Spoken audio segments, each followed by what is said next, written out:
everyone. Welcome back to our physical geography lecture on the internal processes.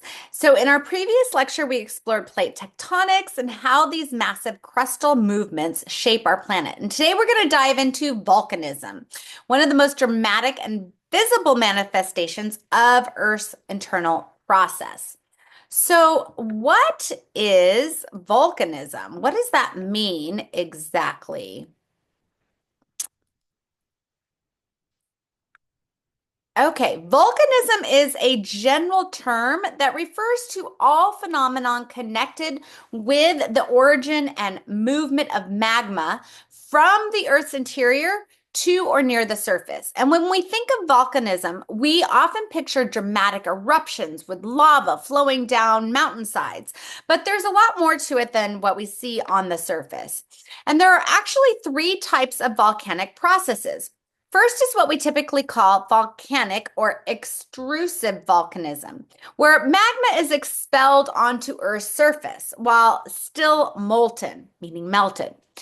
This is what creates the spectacular eruptions we see on the news. Second is intrusive volcanism.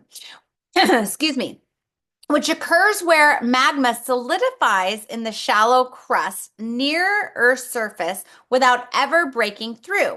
And these formations only become visible after millions of years of erosion expose them. Now, the third is plutonic activity, which occurs where magma solidifies very deep inside the earth, far below the surface. The famous granite of Yosemite National Park is an example of plutonic rock that formed deep underground and was later exposed by both uplift and erosion. So there are approximately 550 active volcanoes in the world. These are volcanoes that have erupted at least once in recorded history. The United States is home to about 10% of these active volcanoes, primarily in Alaska, Hawaii, and the Cascade Range of the Pacific Northwest. Now, what is fascinating is that about 80% of the world's volcanoes are concentrated in what we call the Pacific Ring of Fire. And this horseshoe-shaped zone encircles the Pacific Ocean basin, running from New Zealand up through here, up through Indonesia, the Philippines, up through Japan, the Aleutian Islands, down through the Pacific Northwest, through the western portion of North America, through Central America, and all of the western portion of South America. Okay, so why do we have this distribution? Well, volcanic activity is primarily associated with plate boundaries. At divergent boundaries like the Mid-Atlantic Ridge, magma wells up through volcanic eruptions and flooding from fissures. This is relatively gentle volcanism that creates new oceanic crust. At convergent boundaries, where subduction occurs, we find more explosive volcanoes.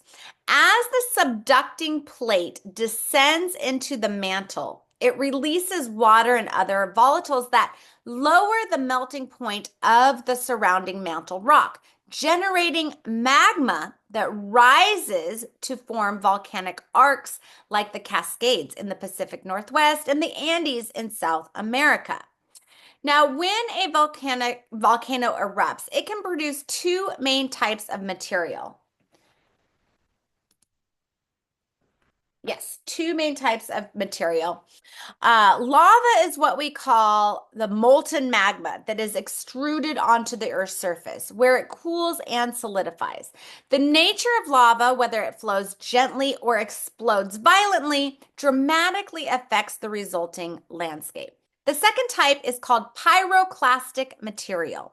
This is solid material that has rock fragments, solidified lava blobs, and dust thrown into the air by volcanic explosions.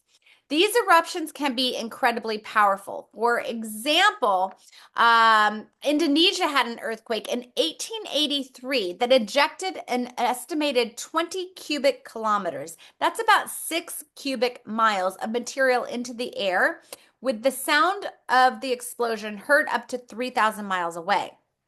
Now, we often focus on the destructive aspects of volcanism, and it's worth noting that volcanoes provide significant benefits.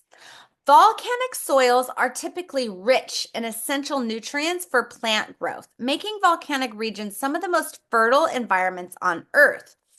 For example, the vineyards of Italy's Mount Vesuvius region and the coffee plantations on the slopes of Hawaii's volcanoes. These are excellent examples of this type of Earth's fertility.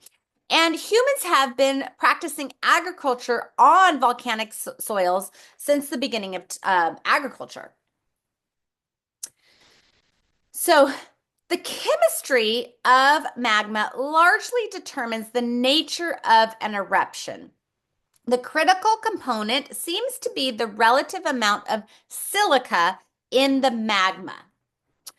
Now, magmas with high silica content, known as felsic magmas, tend to be highly viscous, or sticky, trapping gases that can lead to explosive eruptions. The 1980 eruption of Mount St. Helens in Washington was this type of eruption. Now, intermediate magmas, they have moderate silica content and produce moderately explosive eruptions. Mafic magmas, they have low silica content, making them more fluid and resulting in less explosive, more effusive eruptions with lava that can flow quite far. The Hawaiian volcanoes typically produce this type of eruption. The strength of the surface crust and the degree of confining pressure can also play significant roles in determining the eruption's styles. Now, when lava flows cool, they can create distinctive formations. Columnar basalts form when lava cools uniformly, contracts, and then develops these hexagonal columns. Devil's Tower in Wyoming and the Giant Causeway in Northern Ireland are spectacular examples of this phenomenon, if you ever get to see them. Then we also have flood basalts, and these are large-scale outpourings of basaltic lava that may cover an extensive area. They can build up layer upon layer to depths of many hundreds of feet and cover tens of thousands of square kilometers. They're quite widespread. The Columbia Plateau in the northwestern United States was formed by flood basalts that covered 200,000 square kilometers. And interestingly, research indicates that the timing of several major flood basalts eruptions in geological past correlates with mass extinctions of plants and animals. The Deccan Traps of India were formed around the time of the dinosaur extinction 66 million years ago. These are examples of this correlation. Now, volcanic peaks. Volcanic activity can create various types of peaks or mountains. A volcanic peak often starts small, but can grow into a hill or a mountain, and most have a crater set at the apex of the cone. Shield volcanoes are never steep-sided. They can be very high, but they are built by many eruptions of very fluid lava that spreads out in all directions. And again, fluid lava can spread very far. So the Hawaiian Islands are essentially a chain of shield volcanoes with the Mauna Loa rising over 13,000 feet above sea level and more than 30,000 feet from its base on the ocean floor. So that flow is very fluid and has very wide spreading lava, creating layers upon layers. So it is very high and very widespread, but it doesn't have very steep sides. Composite volcanoes, also known as stratovolcanoes, are steep-sided, large symmetrical cones built of alternating layers of lava flows and volcanic ash and blocks of stone. Mount Fuji in Japan is perhaps the most iconic example with its nearly perfect symmetrical cone. Mount Rainier in Washington is another example closer to home. Now, lava domes are usually small with an irregular shape. They're formed when highly viscous lava is extruded and piles up around the vent. It might get plugged a little bit. So, Lassen Peak in California is an example of a lava dome.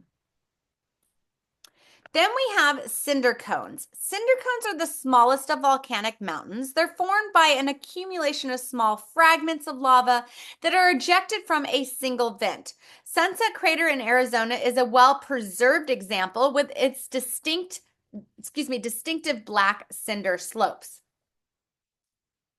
Then we have calderas. Calderas are uncommon but dramatic and beautiful features.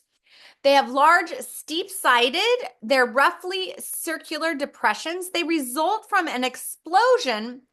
So a volcano will grow up and it will explode, and then the top will subside into the back into the volcano, okay?